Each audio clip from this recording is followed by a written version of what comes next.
History of culture, keep the big shows. One set of girls and banner. Cause I done fed up, you done fed up, he done fed up, she done fed up, we done fed up, the people fed up. You hiding corruption inside the cup, look how evil set up.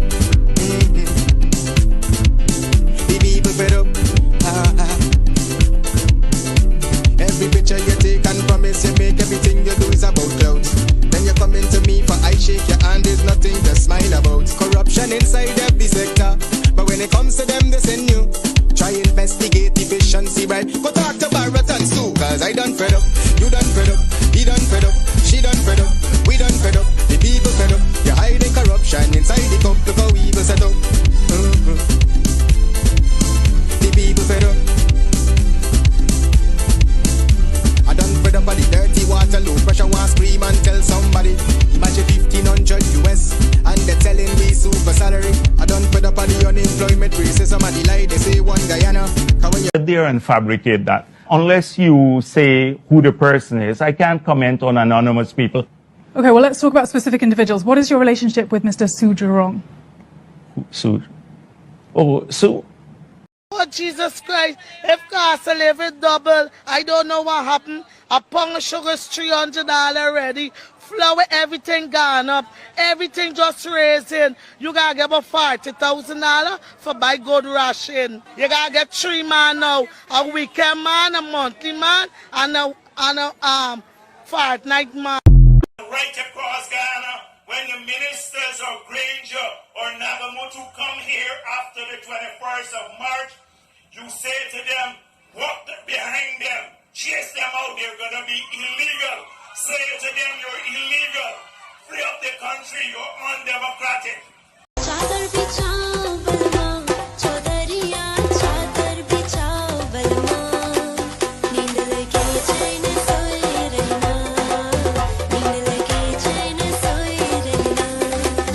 PPP will take care of you from erection to resurrection.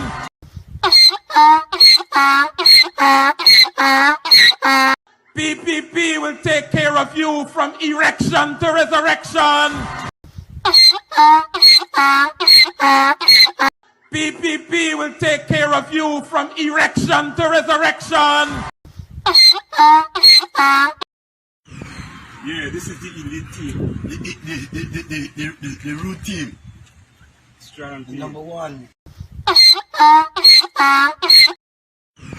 Yeah, this is the elite team, the root team.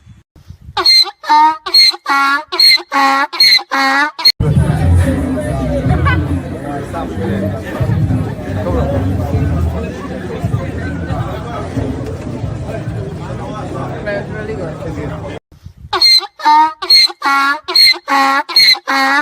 The national player!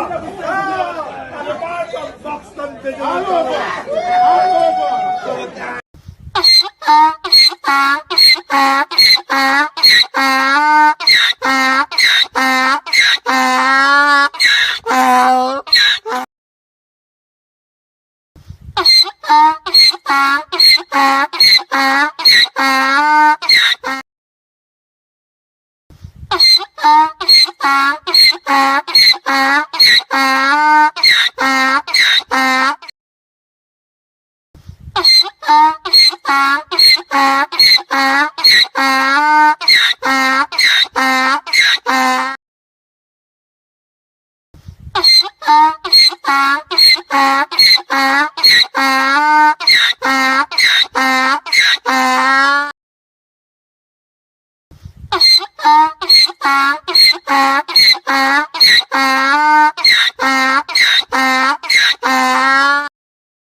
All right, hey, good night. It's Friday, and the operator didn't get any pay because there's no cash grant, there's nothing, and there's absolutely nothing. And we don't just rush off of taxpayers' monies and these sort of things. So our operator just He's taking out his anger, guys. That's what's happening here. Afrazosman, how are you doing, my friend? And good night to all of you peace-loving people, all of you who have an understanding as to what's going on, all of you who are not being brainwashed, and all of you, you know the ones who are not being brainwashed. Across the board, if you know what I mean, you understand what's happening. Oh, yes, but it is what it is, right? Good night to all of you. Guess who it is? My name is Mark Benchap. We're going to rock and roll. Tonight is Friday night, and you know, we don't get paid around here. We even, who is it? Who is it? Nothing? We don't have anything at all. Nothing. Nothing. So we're going to talk until like tomorrow morning, right? Tomorrow morning, we're going to talk until tomorrow morning, right? Because we have nothing else to do with our life, right? Nothing else. Get paid, we don't get paid, we get nothing, we're dry, if you know what I mean. All right, hey, good night again. My name is Mark Benchap. Welcome to Straight Up. Like I said, we're going to rock and roll for maybe just an hour or maybe an hour and a half. We'll go a little over that if you say yes. If you don't say yes and you chase us, well, then we're just going to jump in our Lamborghini. We're going to jump in our Rolls Royce or donkey cart Lamborghini or donkey cart Rolls Royce or a horse cart or whatever it is. And we are going to roll out of here. But then again, it's Friday. It's the, what is it? The 9th day of January. Can you believe it? Can you believe it? Can you guys believe it, right? What's happening? What's happening in your neck of the woods? We already see some folks. We're watching for some trench crappos. They're going to pop up. It's okay, because when the trench crappos pop up, we allow them to, right? And so they tickle you here, they tickle you there, and oh gosh, and it doesn't that. The trench crappos and as soon as you see a trench crappo, let us know, right? It doesn't matter the ethnicity of the trench crappo. Black man, black man, and black man, right? Oh my gosh! So the ERC now, they only anybody they want to believe that they're doing their job now. So what's his name? Nazar Mohammed talk about black man. Oh, them black man, this them black man, and the ERC's on his tail. Right? So the ERC, they know who to go after. They're not going to go after all these other people who talk worse things about persons of African descent and all these things. So poor Nazar now catching a little fit, and the man, of course, infliction of emotional distress. Black man this, black man that, black man, black man, black man. And ERC said, wait a minute, what's going on there? What's right? But they had all those other people who said that they were going to go after individuals, persons of African descent, and the ERC went quiet. But they just know who to pick on. Poor old man Nazar. No. And some of you tried to say it's AI, right? We're not AI, man. Black man, black man, black man, they're black man. Everybody now targeting black man, black man, black man, black man, black man, black man. Since I'm growing up as a little boy, black man, black man, black man, this. And you know, I have a lot of Indian family, right? Relatives, whatever it is. Some of them with the same black man thing. But Mark, you are one different kind black man. And so that's how they divide up on black man and even black man. And I'll join in and saying that, no, it's okay. Black man, black man, black man, black man. But at what point in time it's going to stop? Because, you know, that's not acceptable, mind you. It's not acceptable. Whether your own relatives call you black man, whether your friends call, and I don't encourage friends who address me as black man, right? I am proud of who I am, don't get me wrong, because I do not address folks with the C word. I just do not do that. And at some point in time, we have got to be respectful of each other, regardless of ethnicity. And since a little boy growing up, that's it. You hear this black man, and the way in which some of these folks say it, it's like it's so painful. Black man, right? Black man, you know. So it is what it is. So Selwyn Peters, all of a sudden Selwyn is here. You know, Selwyn as, who is it? Melissa Atwell that described him as a picky hair dread. Well, Selwyn Peters is saying, poor old man. Now, Selwyn Peters is going to jump because he's going to want to make sure his masters, them that are feeding him, you know, Selwyn Peters, right? And so here is it, the hypocrisy with some of these guys. Selwyn Peters, good night to you. Good night to you, Selwyn Peters. So Selwyn Peters, he likes this here now. So he's going to say that I'm addressing him as poor old man. He's one of the richest men in Guyana. Well, Jagdeo, your guy is also one of the richest men in Guyana. Your guy, Irfan Ali, is also one of the richest men in Guyana. And all of these guys just got rich overnight and all these manner of things. Some of them under questionable circumstances. So we can say Jagdeo also is poor old man Jagdeo. But we're glad that whenever we speak, and we speak the truth, right?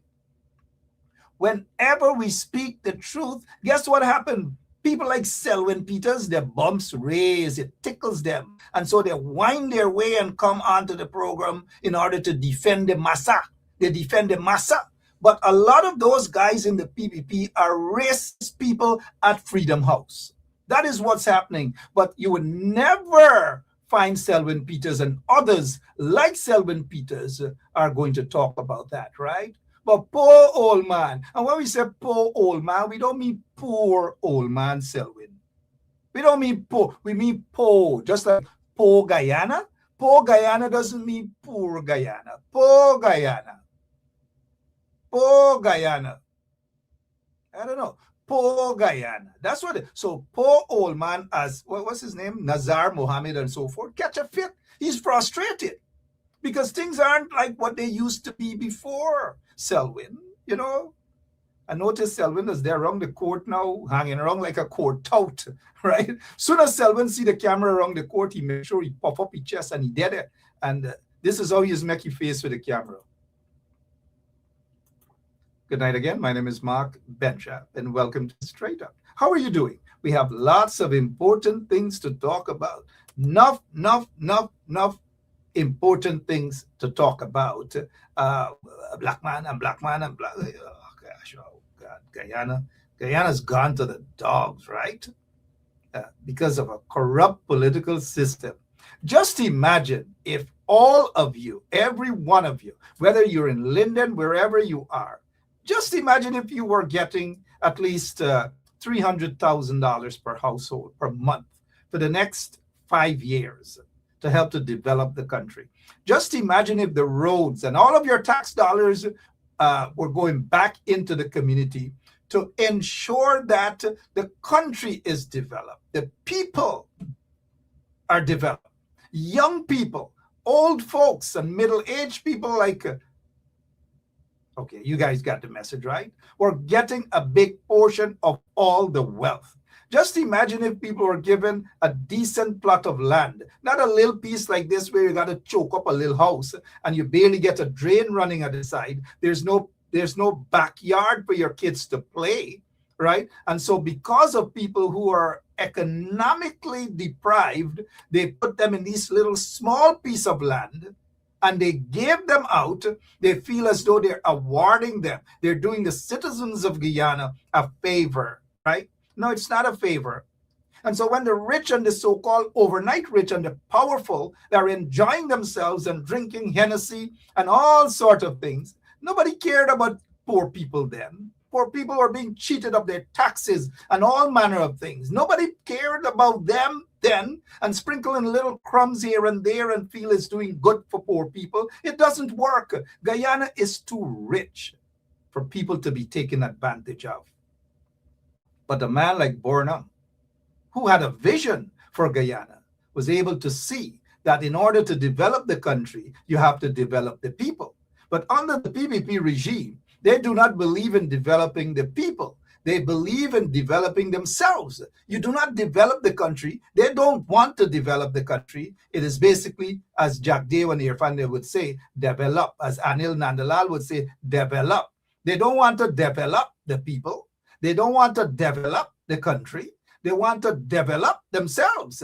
As in the case with Jagdeo. Jagdeo is probably the richest man. Well, sorry that I have to say it like that, but probably the richest man in Guyana. Richest. And they wait until they get into office and all manner of things they do. All manner of things they do to rob poor people in that country. People shouldn't have to struggle about electricity bills. A real government would say to old people like myself in Guyana, old people like Margaret Correa, old people like Jason Benjamin, old people like Sandra Steele, and so forth, pay the electricity bill, GPL, for elderly, pensioners, and so forth for 5 years. They have the money, they could do that. They have the money that they could free education from nursery to university, equip all of the schools with computer labs, starting from nursery school. Over in the United States of America, you go into, pre-K, computer, kindergarten, computer, first grade, computer, all these manner of things. All these kids know about computers. They have access to these things. And why want to deprive? Why should you guys, or the corrupt government of Guyana, deprive ordinary citizens, the people in Port Morant, auntie and uncle, then granddaughter in Port Morant, Missy B, Bloomfield, when the only set of people who know about big houses and so forth is this big head one. This big head guy look like a pacu. How many of you guys know pacu fish? You go to the seaside, you go with a catamaran, right, Carlin Hinson? Good night to you. And you kick your catamaran and you catch a pacu. Well, only pacu like these guys believe that they can flourish. Only pacu like these guys believe that they have the right to live in big mansions and drink fancy rum. They stop drink high wine. They stop drink bush rum. And they're drinking fancy rum, fancy liquor, Hennessy, whatever else. I don't know the kind of rum, but rum is rum, right? And so that is how these guys are living.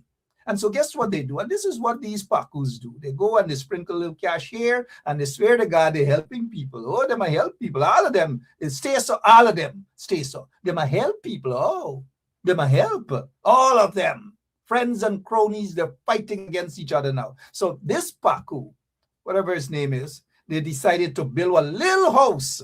Oh, look this house. By the time you walk, so you turn, you slam into a wall. So they built a little house in Bloomfield Village, and they didn't even clean it up properly. They didn't even fence the lady house properly. They didn't even put gutter on the house. And many of you who know the quarantine or in Guyana in general, or anywhere, if you don't put gutter in your house, then how you think they say when it rains, what gonna happen? The people's yard go flood. But guess what Paku did? Mustafa or whatever his name is. Guess what Paku did? He rushed to build a little house, cost like about $2,000 US or less. Double concrete on it, double paint on it, no gutters around the side. You guys see there, right? No gutter, no nothing. Didn't do the fence, didn't clean it up properly, didn't remove those barrels from there, old zinc, and all these things. Then, them not even sweep a yard, right? Them not even do nothing. And then they took a picture so that they put a couple balloons there, but they make sure they put a little yellow balloon, a little red balloon. I'm surprised they probably didn't get black balloon for buy. Big black man, black balloon, right? No black balloons. And so they put it up there so that you guys can see and think that, wow, the minister of agriculture, one proper good man, right? Young, good man. Look what you do. This time barely, there's chump change. Them banners, they're whiling that out every single night at the cathedral. And you guys might ask, what is the cathedral? Why is Ben Sharp always talking about the cathedral? Y'all gonna learn about the cathedral. Y'all gonna learn about the cathedral, right? Y'all gonna learn. Ask Jack Day about the cathedral. Ask Kwame about the cathedral. All right. What else is happening in your neck of the woods while we're talking about these people all of them attempting to brainwash y'all? All of them attempting to brainwash y'all. Black man. When I go wake up? All of them trying to brainwash you guys, right? 8:23. That's the time in beautiful eastern part of the United States of America. It's 23 minutes after 9 o'clock. I don't know what time it is with the guys in Antigua, Barbuda. How are they doing there? I noticed the Prime Minister, the U.S. State Department giving him hell with his citizens and those with, visitors visa applicants. They got to go through a rigorous process until they get their biometrics, passport, and so forth. And this is something that the Prime Minister of Antigua Barbuda should have done.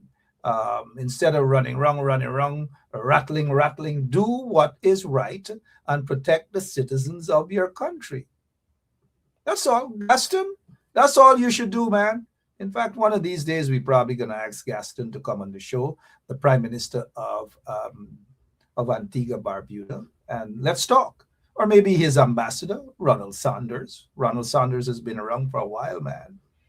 Ronald Sanders. All right, what else we can talk about?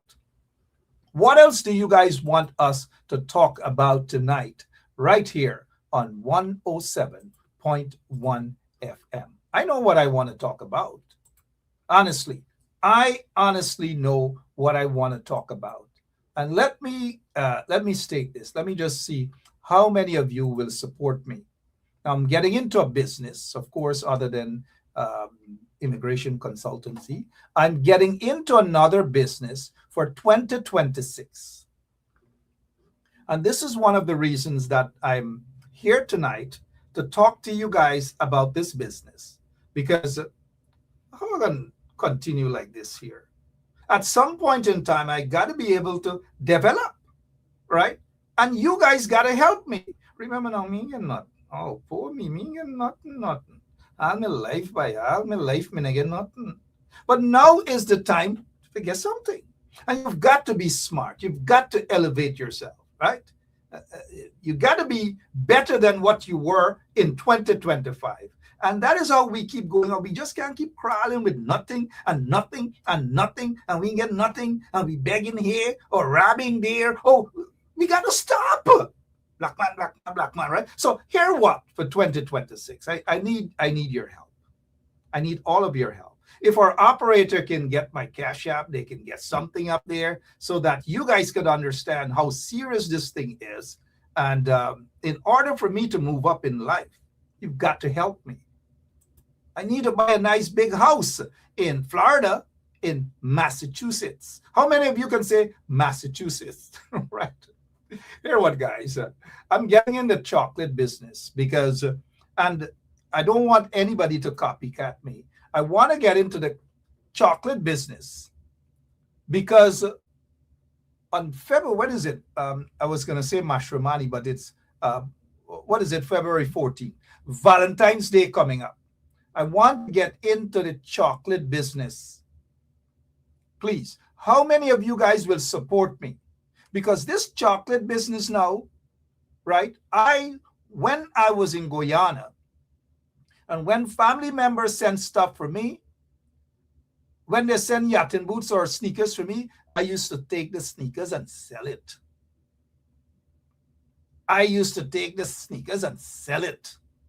And when family members, they used to send like old pants and shirt, they used to smell nice, America.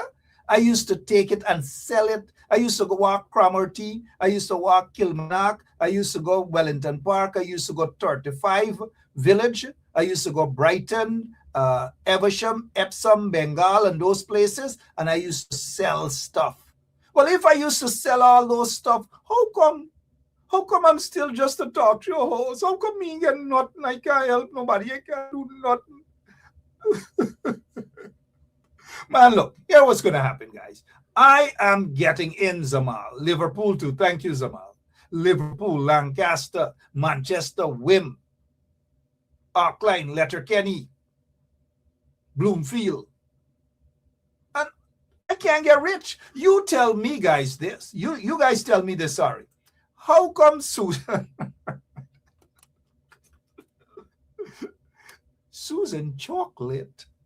Hi, Chocolate. So Susan used to text when the family sent honest to Donahue. Alnis too. We can't forget Alnis. We can't forget Alverston and so forth, you guys. So let me ask you guys this, man. Seriously. Now, how come?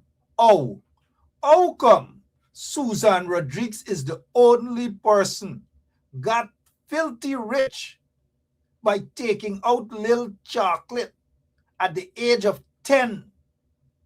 Now, when I was 10 years old, right, we noticed my squash friend join us there, Mr. Cool.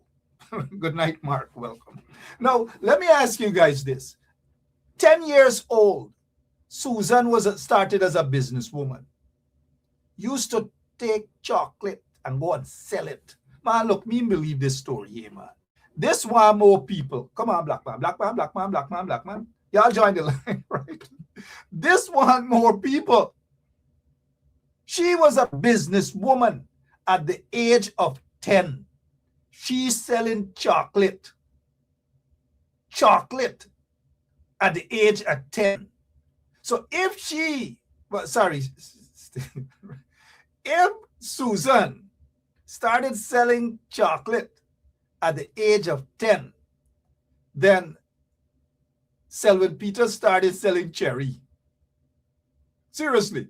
Selwyn, what were you selling at the age of 10, man? Cherry? Right, cherry? Susan selling chocolate. Notice the trend with these guys, you know. Susan started selling chocolate at the age of 10. Mark Welcome, also known as Mr. Cool, started selling squash at the age of 9. Maxine Monroe started selling Bora. Marlene Thomas started selling bicycle parts. Beatrice Selby started selling fudge. And the list goes on and on and on. Why you think Jack Day started selling at the age of 13? Y'all tell me. What y'all think Jack Day started selling at the age of 13? Certainly not chocolate. Not chocolate. Cherry. Probably cherry, right? Why y'all think this one here, Lick Lip, started selling at... Oh, forget it. Forget it. We already know. Sorry about that, guys. This guy here started selling Coras and Kasi. How many of you guys know where is Kasi? If y'all know where is Kasi, let us know. What is Kasi? Kasi. Rajan sell lipstick. Jack Day started selling lipstick. Selwyn Peters was selling cherries. What is Kasi? Any one of you, Bernadette or anybody? I don't want the folks from Big Alnis, Salton, and them things answer this question. Not the Hinson, not them. What is Kasi? Right?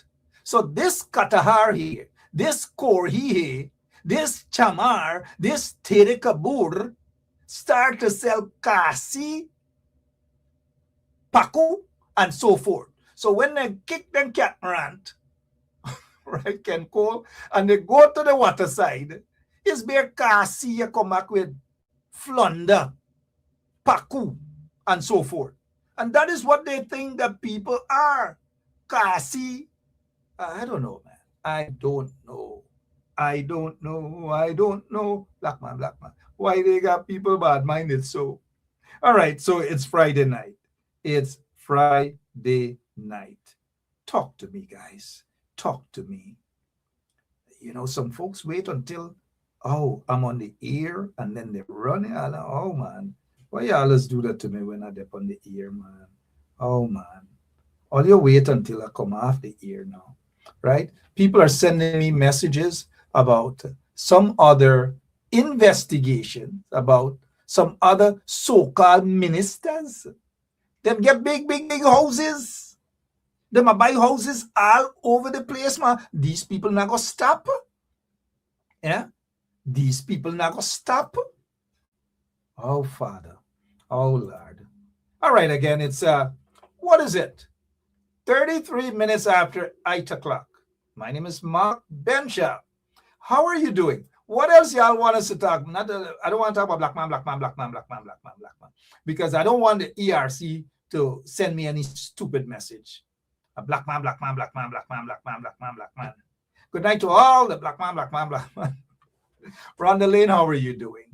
Rhonda Lane says that she sent me some voice notes. Sorry about that. Sorry, Rhonda Lane. I did see your voice notes. But something came up, and I honestly forget.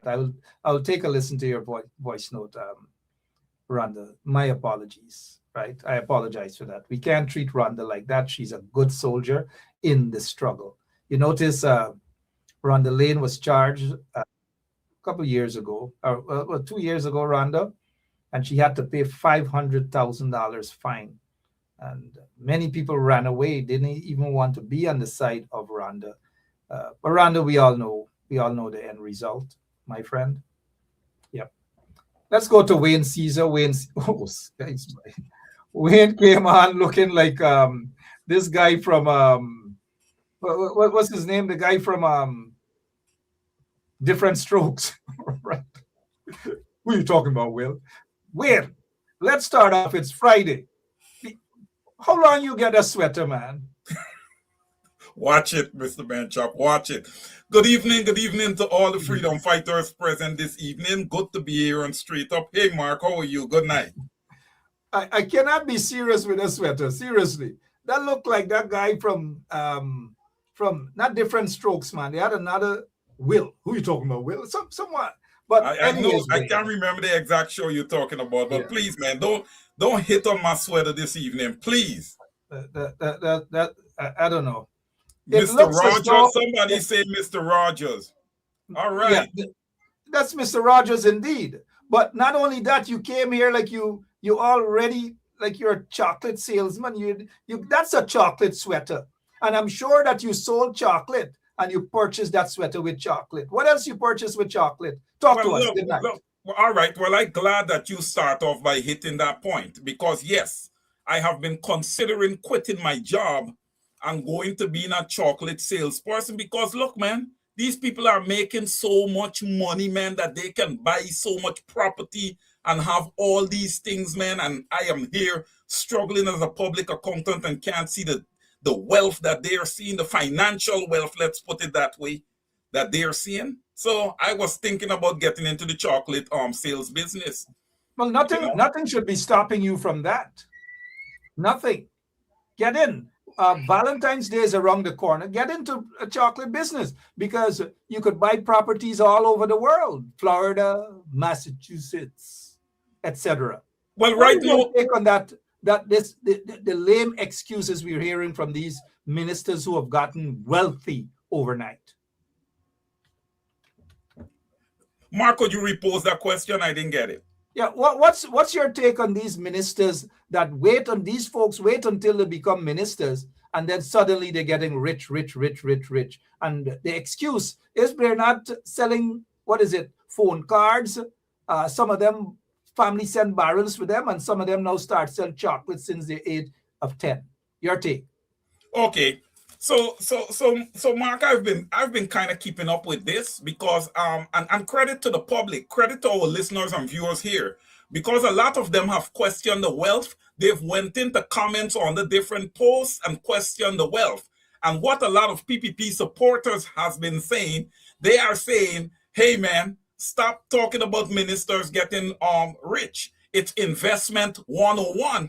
So I would really like, as a financial professional to really see what investment 101 looks like and what the return on investment look like, because hey, they got to be getting like 300, 400, 500% return on investment to have gotten this rich, this fast.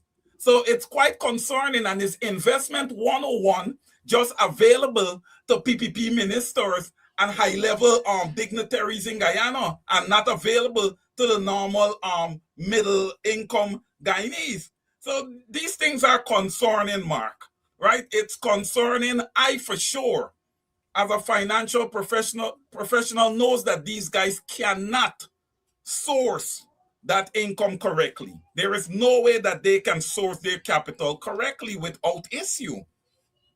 That's why I've always called, Mark, for these ministers and these high-level individuals in government in Guyana to be comprehensively audit full scope. Absolutely. We have Clinton Hollingsworth is saying he's closing down, and everybody's going with the flow now, closing down their business. Congratulations, Clinton F. Hollingsworth, who's watching. He says, like, I'm closing Big Bird Transportation Services and go into the chocolate business. Congratulations. At least we urge you guys to go into the chocolate business, but don't go into the cherry business like Selwyn Peters. But on a serious note, though, what is your take again on the way that the so-called government of Guyana has handled all of these allegations about their ministers, which is nothing new, by the way.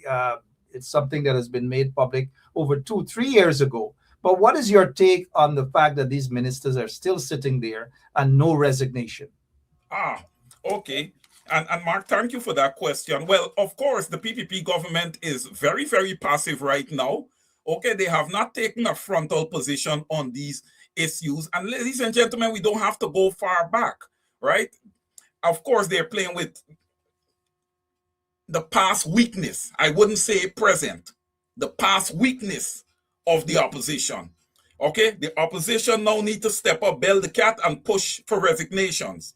Okay, Susan Rodriguez, she should resign, allow a proper investigation to unfold with the discoveries that, these allegations with properties, even in the United States of America. That's crazy. A property costing 540 something thousand US, you're able to just pay straight up? Come on, we got issues right there. Zulfikar Mustafa, you need to also step to the side and have proper investigations done on you. Okay, among others. Look, more names are going to fall. Heads are going to roll here. All right, the opposition has to bail the cap in this situation. This should not be allowed to pass. We're talking about monies here that belongs to the Guyanese people. This is not just stealing from another man. This is stealing from an entire nation. All right, allegedly here. And look, if we really dig into this thing, a whole lot of people is going to fall. A lot of people. All right, a lot of people. Probably you'll have a close to empty parliament. So this is big. This is big. It needs to be investigated thoroughly. I don't believe it is fair for the normal citizen, okay, to elect and put people to manage their nation. And those people, instead of providing for them, okay, and serving them, is actually just taken from them. I always said the wealth disparity between these ministers that are also public servants. Yes, they are high-level public servants. Why is there such a wealth gap between them and the normal public servant? It's atrocious. It's ridiculous. It should not happen. What is special about these people? Okay, what is so special about these people? Look at Guyana, 60% in poverty. All right, the people are punishing. What has these guys done since being in office? Okay, to deserve what they're taking from the people of Guyana? Nothing. Over to you, Mr. Benchop. Yep, thank you so much. 42 minutes after 8 o'clock Eastern Standard Time. Good night to all of you. Wayne Caesar is on fire tonight as he prepares for his program tomorrow, Saturday, from 7 p.m. Eastern Standard Time, 8 p.m. Guyana time. Good night to Jamil Aziz and all of you. Again, Raquel, all of you who are now joining us. Again, thank you for sharing the link. The folks out in Antigua, good night to all of you again. Penelope, and who else? We have some.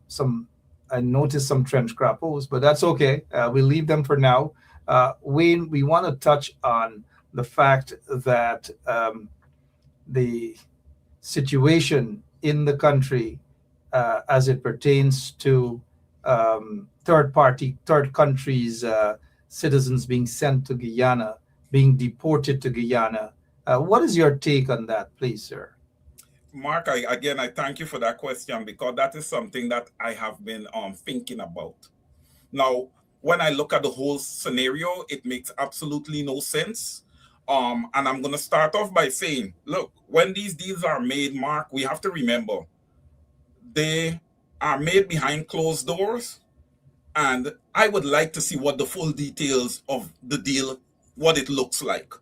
Okay, but in the interim, okay, I'm going to give myself the latitude of saying this.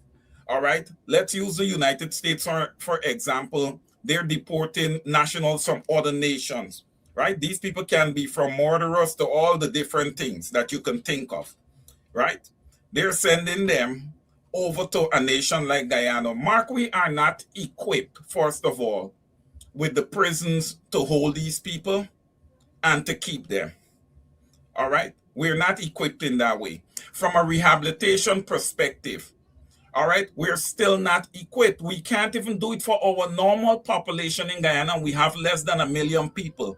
To ask us, okay, to have imported convicts come into Guyana and for us to take them over, oh, that's moving the issue from a country, okay, that is in good economic standing that can actually resolve the issue and moving it to a third world country where you're going to allow that issue to mutate because we do not have the resources, Mark, to take on these people. We just don't. How we get in there? Is there going to be some monetary contributions being made? Are there going to be some type of resources put in place? And why? Why should we further have our society in Guyana decayed with violent individuals? We're already having a lot of gun violence in Guyana, gun violence like I've never seen before. I believe that this is definitely unfair. Okay, and when you're talking about such deals and speaking with people in relation to such issues, I believe that it just shouldn't be lead party in government, Mr. Benchap, but rather a collective of the entire parliament, all opposition parties. Everyone should be involved in making this decision. It's just not fair. Over to you, sir. Yeah, thank you so much. The question is basically about folks from other countries being deported from the U.S., sent from the U.S. to Guyana. Uh, my view in, because I've sat in a lot of court hearings as it pertains to asylum seekers and even folks who are being removed. I sat in, not in the capacity as a lawyer, at least not as yet, but I was able to see a lot of these cases. And contrary to some of public views, is a lot of those folks who are being deported are not necessarily criminals. A lot of them have overstayed their time in the US, and a lot of them can't necessarily go back to their country because they claim asylum, and their asylum application has been rejected, denied, or something of that sort. And a lot of those individuals believe, and maybe some of them are credible, that were they to be sent back to their country, they will be persecuted. So I'd like to say, though, on the record, of course, that not because someone is being deported out of a country means that they have committed some sort of criminal act. A lot of them are being picked up because they've overstayed their visas. A lot of them are being picked up because they may have jumped over the fence. They have no criminal records or nothing. But because of the situation with ICE, rounding individuals up, many of whom have overstayed their time as well. And so I say this, though, Mr. Caesar, and to those who are watching, is that not because some of these folks are being kicked out of the U.S., so to speak, or deported from the U.S. back to their country, respective countries, means that they have committed a crime. Sometimes the only crime that they have committed is just an immigration infraction. And so we cannot just, I'm not saying that I know for a fact that those who are being sent to Guyana are those who are murderers and all these. So we've got to be a little bit careful as well, because sometimes it's painful to watch and to hear the stories of individuals who refuse to go back to their countries because they believe that they will be persecuted. And those individuals, again, like a lot of females do not want to go back to their countries. Some of them are Middle Eastern countries. Some of them are African countries, countries in Africa, sorry. Some of them are from the Caribbean. Some of them are from South America and so forth. And they just do not want to go back because they may be persecuted. So we've got to be careful before labeling all of them or painting all of them with the same brush that they're criminals, when in fact, and some of them who are being sent back may have committed a crime, be it for murder, manslaughter, whatever it is. I understand that as well. But let us not mix them up with all of them with the same brush, when in fact a lot of them are being rounded up because they overstayed their time as well. I just thought I put that in because I witness it almost every day. And Mark, I agree with you. Hence the reason at the beginning I said I would really like to see the details, okay, of whatever agreement, is being made between the United States and Guyana. We would need to see the agreement. But that being said, there's a lot of gang members that are also being picked up also, and they're going to be deported also. So yes, you're correct to your point. There's going to be some good people, who you can rehabilitate and put back into society, and they would do very, very well for themselves. Probably end up creating family and doing what they need to do. But at the same time, there's going to be some that it's going to be challenging to rehabilitate. And look, if we don't even have the funds to take care of our pensioners, to take care of the people that we have in the different homes in Guyana, amongst other things, we have 60% in poverty. Where are we getting the finances to handle an influx of people, especially people who never lived in Guyana before, who doesn't understand Guyana? It's going to take a lot there, because I say this, the gang members, the Guyana does have gang members. The PPP is a vicious gang, and these gang members are in government. And so remember, the PPP has a history of stealing money. I'm not sure if you recall, or some of our listeners recall, that there was a program to relocate and rehabilitate individuals who were sent back from Canada and even the United States of America. There was a fund for those individuals set up so that those folks can be properly rehabilitated. And based on information, my understanding is that the PPP found the money. Irfan and Jagdev have to say whether in the past there was this relocation funds for individuals who were sent back, deported back to Guyana, so that that money could be spent on those individuals in order to either rehabilitate them or to give them a fresh start. But instead of giving them a fresh start, again, my understanding is that the PPP stole the money. Maybe they can ask Odinga Lumumba about that relocation plans and the money. Again, I'm just saying it's a question. And the PPP should ask whether there was ever such a program where they received money from the Canadians and the Americans to ensure that these folks are properly relocated. And what did they do with the money? I am concerned now about what's the deal.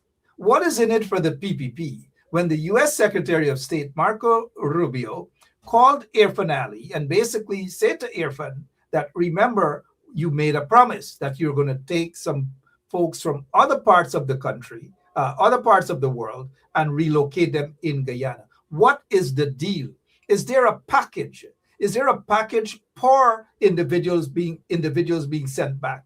Is Tom Jones going to get $15,000 once he's relocated to Guyana, $10,000? And if so, who is going to handle the money? One. And if someone is sent to Guyana who's not from Guyana, who is deported to Guyana, who is not from Guyana, then what plans the government, the corrupt government of Guyana, has in place? What are the plans?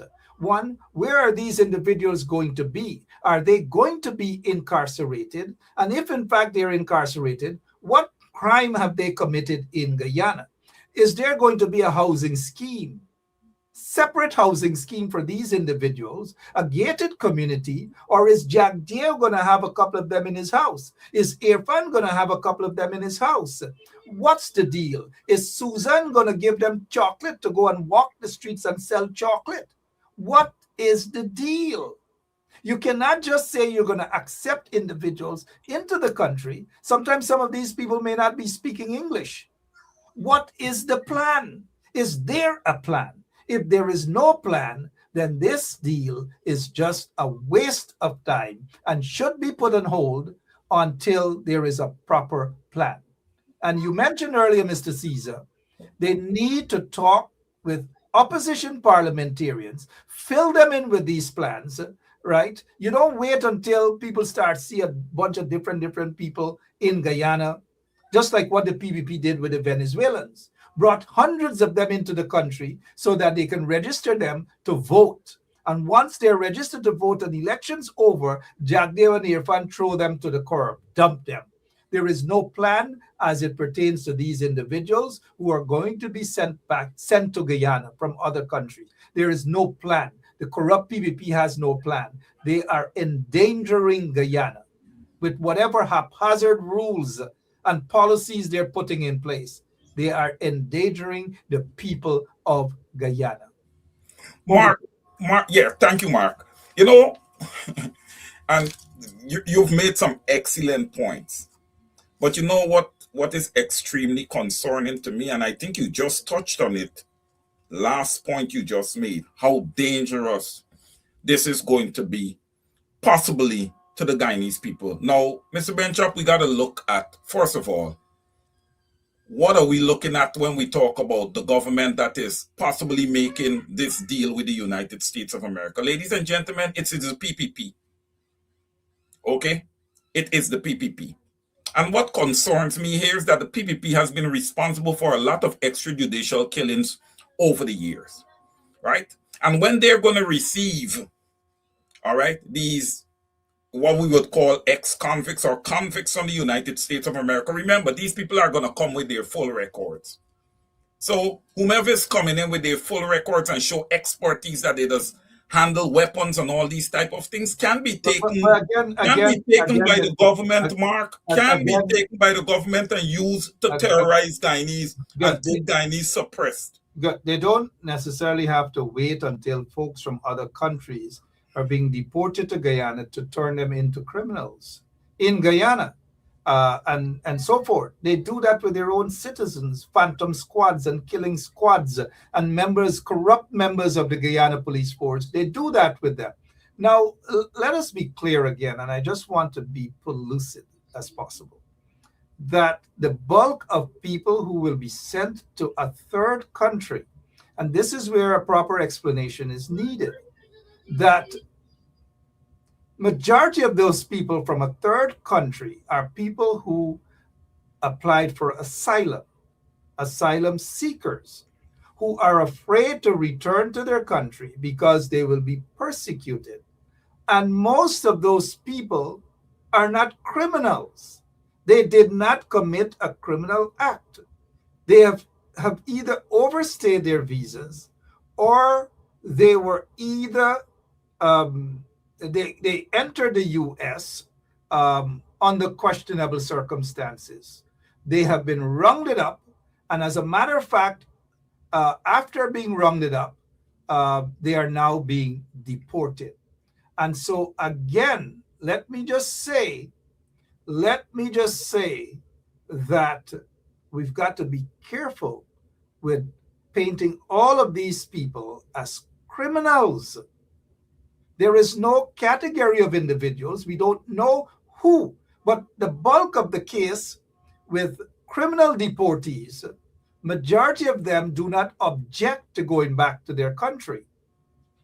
So we've got to be careful in calling all of these people criminals, because I sit sometimes in the courtroom, whether online and so forth, and I listen to a lot of these asylum cases.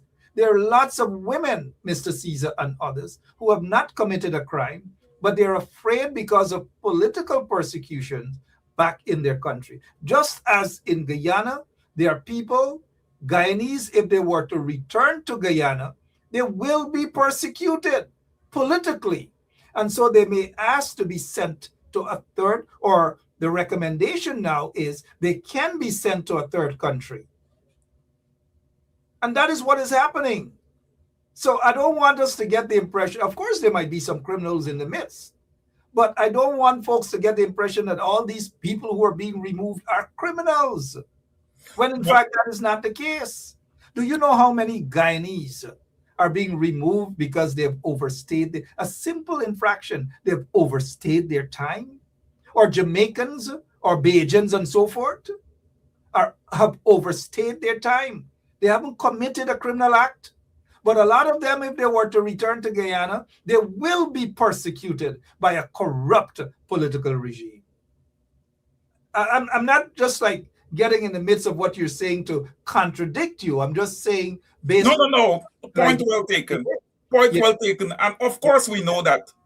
Of course we know that women and children probably is going to be in the midst there, coming to Guyana. And look, to the extent they can't go back to their country, we welcome them to Guyana, women and children and people who have not, actively been a part of violent crimes and these type of things. Is welcome to start a new life. Let me say this to Keith Moore. Keith Moore agrees with you, fair enough.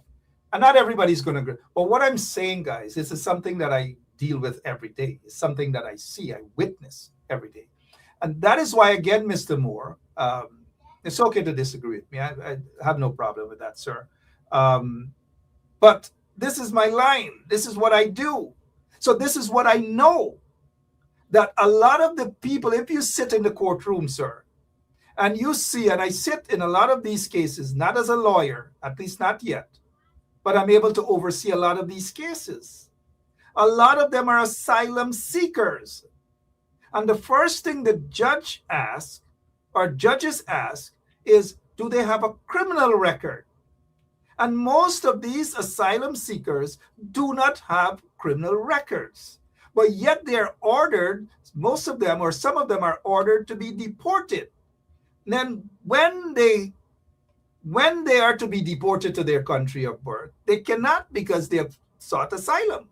And were they to be sent back to their country, they will be persecuted. That is according to them. And that's the point that I'm making, that a lot of these people who are being sent back aren't criminals. There are some who have committed criminal acts, yes. But I'm also talking about the balance of a lot of non-violent individuals, people who have not committed a criminal act other than just overstaying their time. That's all I'm saying, Mr. Moore. But go ahead. So it's not a point where I'm trying to argue against Mr. Caesar or Caesar trying to argue. We share the same point of view. It's just that I'm just adding a little bit more based on my daily experience. That's all. Mm-hmm. Go ahead, sir.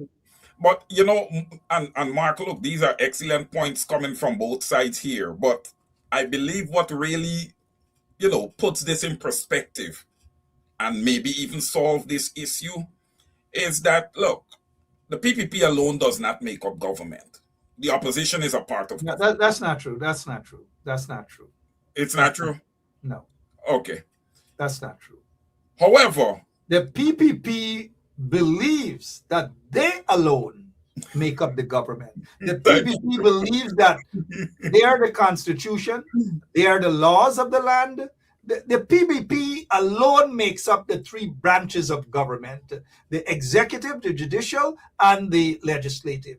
They make up all three branches. Nobody else counts. Nobody else matters. And so how Guyana is run right now, the PPP is the government, the PPP is the opposition, the PPP is the court, the PPP is the police, and so forth. And that is dangerous. It's a dangerous trend.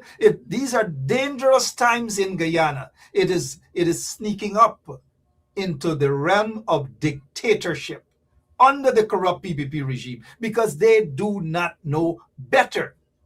And because they do not know better, how to govern a country, how to manage a country. They do not know about democracy. They do not respect free speech. And these free speech for them is when somebody cuss up and talk for them. But their political opponents are either going to be jailed, are either going to be killed, slaughtered, or exiled out of Guyana.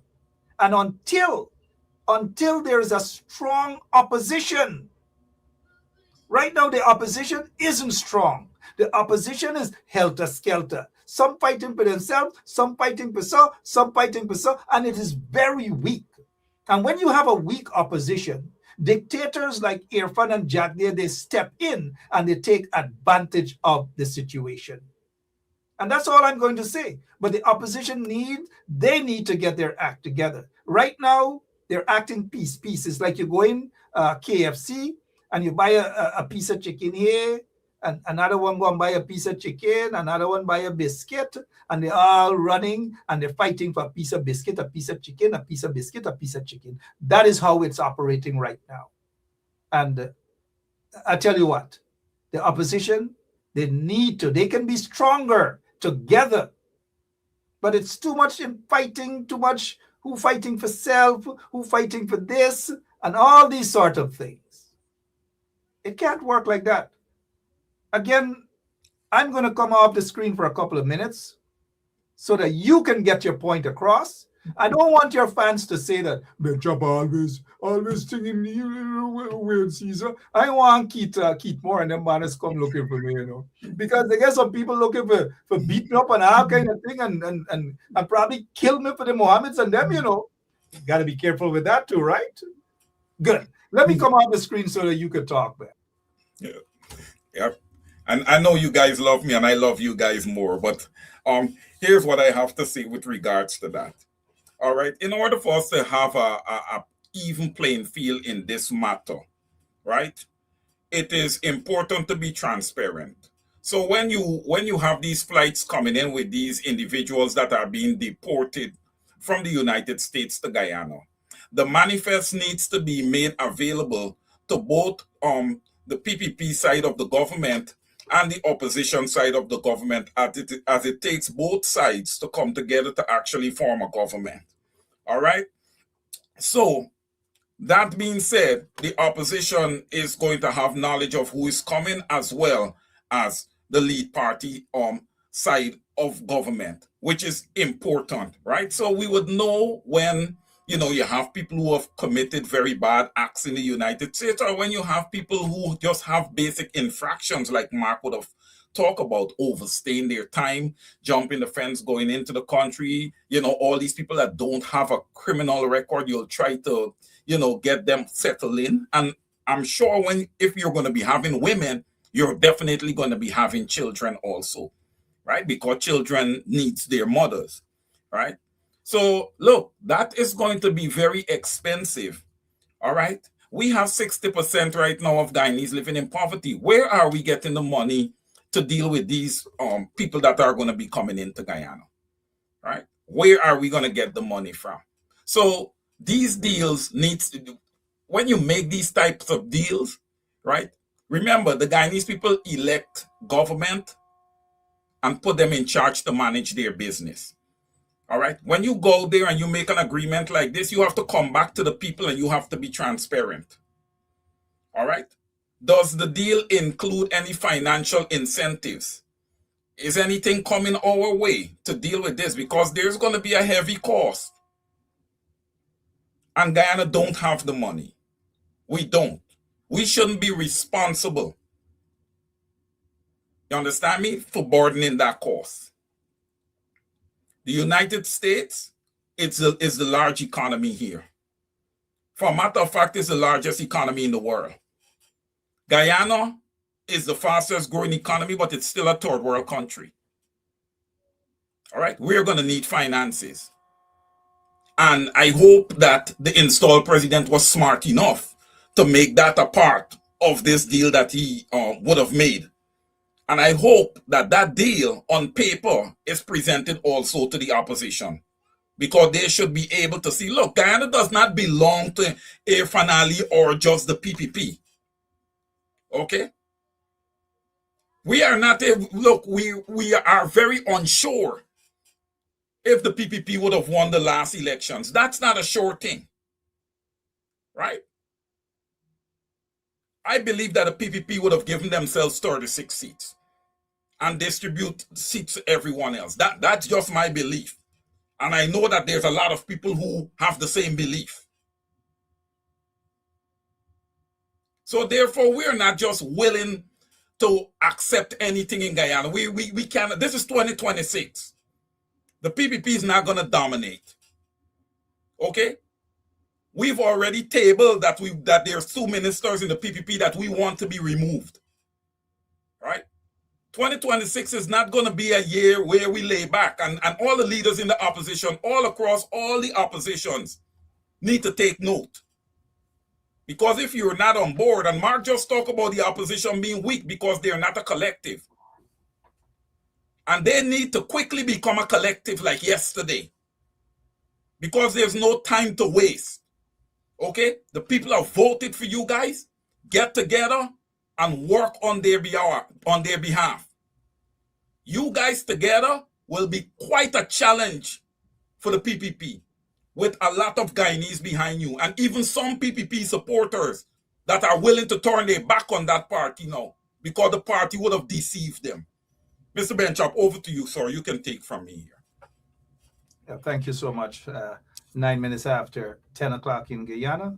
It's 9 minutes after 9 o'clock where Mr. Wayne Caesar is. I don't know what time it is where you are, but it's morning time for the people in London. Lots of people are watching us. They're up. And not only 2 ministers should be removed from the government, a lot of them are corrupt. We're getting some information about the Ministry of Natural Resources, the Ministry of Infrastructure, all these ministries. I tell you, we don't want to name a lot of them, but lots and lots of houses over in the U.S., houses in Canada. Mouth gonna open just now. Story going to jump out. Watch the big news coming soon. But let's get back to the issue of individuals who will be sent back to their respective countries. This is in June. This is last year, NBC report. It says, after 6 months, and I just wanted to elaborate a little more on the issue, that it is not a bunch of criminals, hardcore criminals and all these sort of things. And this is what NBC News has said in last year.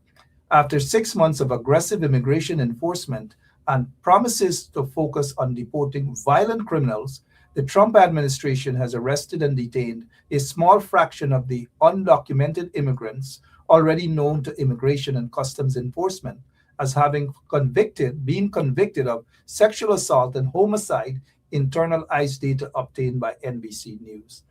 This is important, Wayne and others. The data is a tally of every person booked by ICE from October 1st through May 31st. October 1st of 2024, that is, to May 31st of 2025. Part of which was during the Biden administration. It shows, guys, that a total of 185,042 people arrested and booked into ICE custody during that time. 65,041 of them have been convicted of crimes. The most common categories of crimes they committed were immigration and traffic offenses. Immigration and traffic offenses. The other news said that ICE for fiscal year 2023, this is a baseline of 142, let us say 143,000 folks in removals, with roughly 69,902 and 73,822 individuals having criminal records. Most of those individuals do not have criminal records. Hence my reason for saying we've got to be careful with painting everyone who's being deported or removed from the U.S. as criminals. Mr. Caesar, as we move on, not only 2 ministers should be removed from government, but all of them should be removed from government. I'm not sure what your plans are for tomorrow on your show, but what I do know is that our operator is signaling that our time is just about up. We know that the 2025 elections were rigged. We know that the 2020 elections were rigged with their friends and cronies that now jumping up and saying that they're being persecuted. Then Mohammed should come and talk about the 2020 elections. That is what I want to talk about with them. I don't want to talk about chocolate. I want to talk about the elections, 2020 elections with them. Wayne Caesar, your closing remarks, please, sir. Yeah, in my closing remarks here, I want to pick up Raquel Gentle, and thank you, Raquel, for this comment. She says, are these deportees going to get free land and houses? You know, this concerns me, Mark, because we this whole thing with this whole deportation thing, I am very, very concerned about this because we don't even have housing for our own people in Guyana. How are we going to be able to house these people? Again, I keep asking, we need to get details of what type of financial package we are receiving in order to receive these people, because it's going to be at a heavy cost. You're not sending these people to a nation that is fully developed and up and running. You are sending these people to a nation that 60% of the people are impoverished. You understand me? And you have about 33% that are deeply impoverished, right? So, I mean, it is concerning. It is concerning because it seems as if we are going from bad to worse in Guyana, and there is no solution to making life better for the normal, everyday Guyanese. We seem to want to pack up the country with, deportees amongst new people coming into the countries, whether it's nurses coming in from Bangladesh, whether it's Venezuelans coming across the border. And the normal born and bred Guyanese continues to suffer, continues to lose, while their country is quote unquote out there on the international scene as the fastest growing economy. I want to know what does economics really have, the fundamentals of economics really have to say about that, because it just doesn't stand true to me that a country can be the fastest growing economy and have about 60% of their population in poverty. But also, Mark, that goes back to who is in charge and the type of government the nation have. I believe that the PPP is pushing strongly for Guyana to become a one-party state. They are pushing strongly. I could tell you, I'm going to answer the question that they're not going to get there, because the normal Guyanese is not going to tolerate that. We are not that dumb. We are an educated people, and they're going to recognize and they're going to see that in 2026. Like I said, it is not going to be a cakewalk in 2026. That's why all these opposition leaders need to come to the table and stop playing politics. You can't play politics when 60% of your people are in poverty. There's no more time for play. You understand me? The people have already give you the leeway to play. No more failures. All right? Let's get on our horses. Let's start getting boots on the ground. Let's start holding the PPP accountable, man. All right? They are human beings just like us. They're not superhumans. Let's hold them accountable. All right?